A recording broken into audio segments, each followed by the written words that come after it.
We're going through our 10 most recent bottle kills to find out what bottles we would replace or what ones were one and done.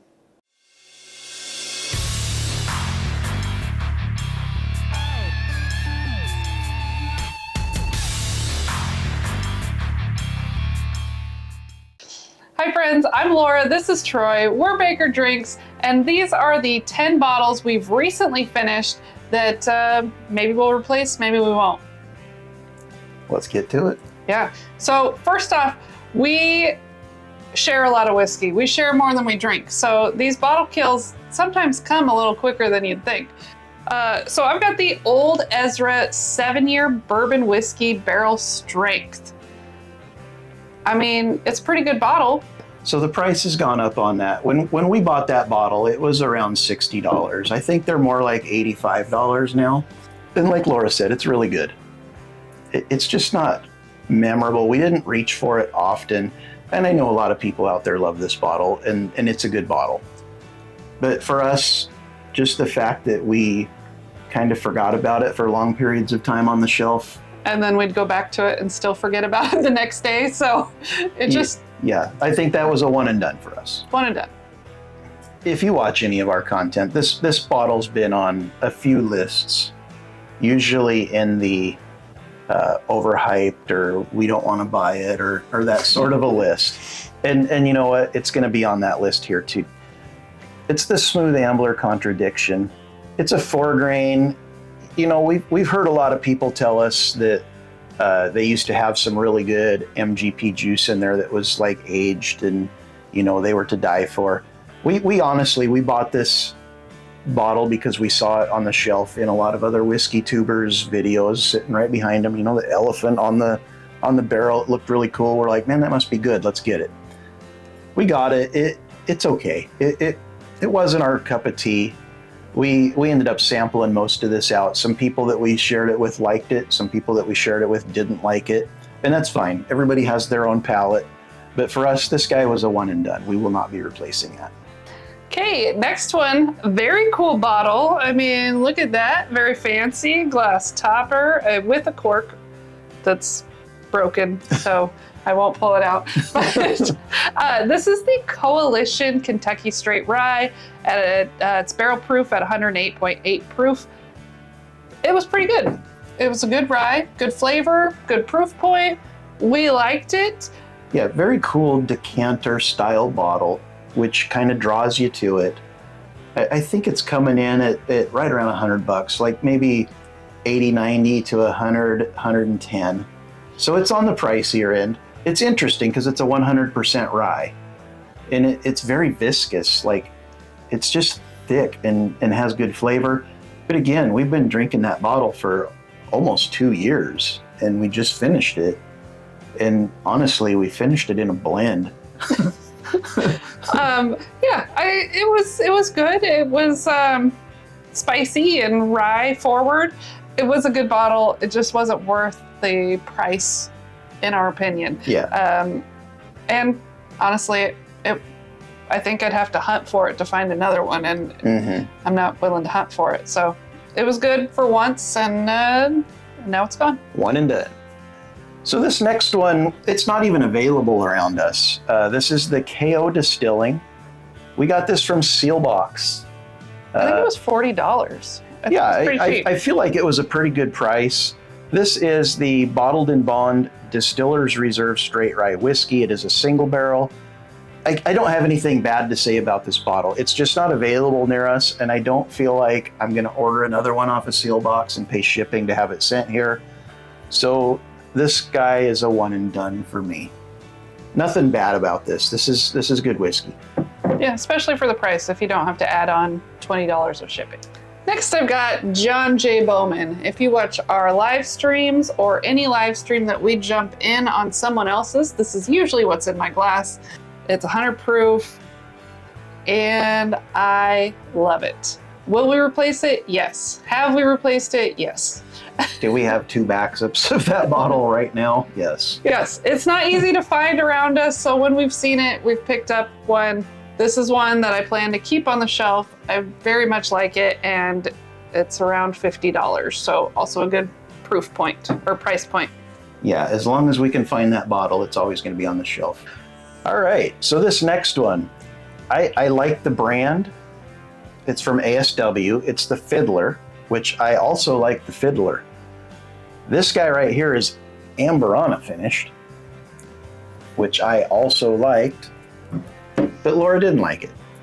And it's no fun for me to grab a whiskey that I'm going to drink alone and, not enjoy with her. So I think for that reason, I'm probably not going to get another one of these. Also not available on our area. This was an online purchase, so shipping has got to be considered as well.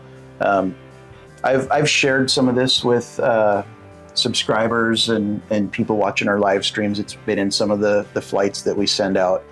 But it's a good whiskey. I think the Amburana in it might have been just a little overdone. For me, it was very overdone. Yeah, very, very Amburana. It was not a hint. It was not a hint. But again, I drink this alone. Laura don't want anything to do with it. So I think for that reason alone, one and done. So next we have a Nulu. This is a straight bourbon whiskey pick. This one's kind of a, let's see, what should I say? I'm kind of using this as a category of the brand. It's a situational purchase. Situational purchase. So we have quite a few Nulus, like a whole shelf of different Nulu bottles. We're big fans of Nulu. I don't think I would pick up another one that was a straight bourbon whiskey, whether it's a pick or not a pick. But if there was a good finish and maybe it was someone that we trusted their palate or something like that, then we would probably pick it up. But probably not another straight bourbon whiskey, just because it's expensive for what you get. You can get something similar for cheaper. But yeah. Yeah, and Nulu excels in their finishing and blending. I feel like that's what we are attracted to the most. All of the Nulus sitting over there that have special finishes. So just like Laura said, if somebody we liked picked it and it had a cool finish, we would definitely grab that bottle. Mm-hmm. So Ezra Brooks makes not one appearance on this list, but two.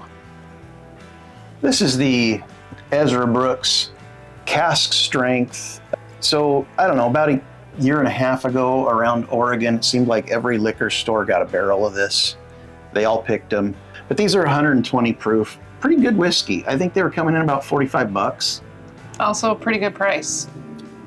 It's just in that category where I lumped all our Ezra Brooks together and they ended up at the back of the shelf. We kind of forgot about them.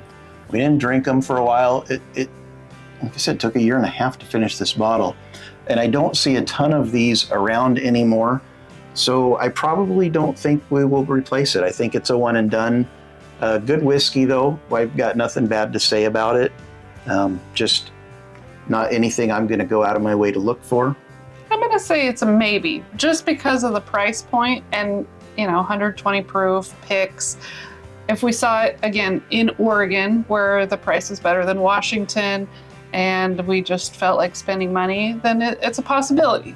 Yeah, if it's one of those stores that has a ton of picks and we like their picks in general, sure. If it's a store that we don't know and it's sitting in there, I'm probably going to pass. Okay, what else do I have here? Oh, Belle Meade Sour Mash Whiskey Straight Bourbon. That's worded strangely, but that's what it says on the label. So it's not me making up the words here. So this is the Sour Mash. Belle Meade Sour Mash, not my favorite. I didn't like the flavor of this one at all. Again, I think it was a decent price, but this is a for sure one and done. I didn't like it. Yeah, so the other Belle Meade that's out, the non-sour mash, I think it's 107, 108 proof. It's got the black label. Supposedly it's been discontinued, although they're still everywhere on the shelf. And I think I've heard that it's a Tennessee exclusive. Again, they're still everywhere on the shelf. That one was a lot better than this one. A lot better. But still, I think we had our one bottle of that and we're done. I think people say it's great because it was supposedly discontinued and it's good whiskey. It's just not anything I'm going to hoard. I think the one that we had was plenty. The one that we had of the sour mash was definitely It was plenty. more than plenty. I probably had like 2 or 3 pours out of that bottle. Yeah, we tried it when we first got it. We're like, oh, maybe it's just a fresh crack, let it open up. We tried it again a couple months later. It was still not to our liking. Tried it again like a year later, still not to our liking. And so many people love that brand, I just sampled it out, and hopefully everyone that got a sample of that liked it. If you didn't like it, sorry. It's gone now. Yeah, it's gone now. You won't get another one. Okay, so last for me, I feel like this is going to be one of those situational purchases. It's the Templeton 10-year rye. It's a single barrel, just a great MGP rye, 10 years old. So it's like 104 proof. The only problem I have with this bottle is one, it's pretty limited availability near us, and two, the price. It's like $85, $90 now. When I got this, it was on sale, and I think I paid $60 for it, which was a steal. If I could find another one of these again at $60, I would take it and probably back one up. But at the $85, $90 price tag, you know, maybe if we're out spending money and we come across one, it's a cool bottle. It's got a cool cap, a little metal coppery looking plate on it, and just excellent whiskey. Again, it's just spendy.